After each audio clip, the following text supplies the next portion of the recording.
महात्मा गांधी के 104वें यौम पैदाइश के मौके पर सांबा में महकमे तालीम की जानिब से एक तकरीब का एहतमाम किया गया और प्रोग्राम में बापू को खराज अकीदत पेश किया गया। इस मौके पर DC Samba Abhishek Sharma, chief education officer Samba और बड़ी तादाद में स्कूली बच्चों ने शिरकत की। प्रोग्राम में स्कूली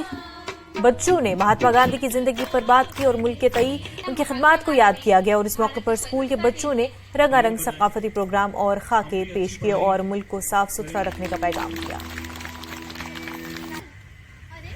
खास तौर से जो हमारी युवा पीढ़ी है उनको एक मैसेज दिया कि महात्मा गांधी की जीवन के बारे में पढ़ें और एक सीख लें कि किस तरह से जो महात्मा गांधी जी का मैसेज है, शांति को लेके, नॉन वायलेंस को लेके, पीस को लेके, वर्ल्ड पीस की हम आजकल बात करते हैं, तो ये कहीं ना कहीं महात्मा गांधी ने ये कंट्रीब्यूट हमारे आज़ादी के आंदोलन के थ्रू ये मैसेज पहुंचाने की कोशिश की है। और यही मैसेज मैं अपनी आगे युवा पीढ़ी को भी देना चाहूँगा कि हम लोग भी आगे जो भी काम करें, भारत का निर्माण करने में जो भी योगदान दें, उसमें महात्मा गांधी जी का जो कंट्रीब्यूशन है उसको याद रखें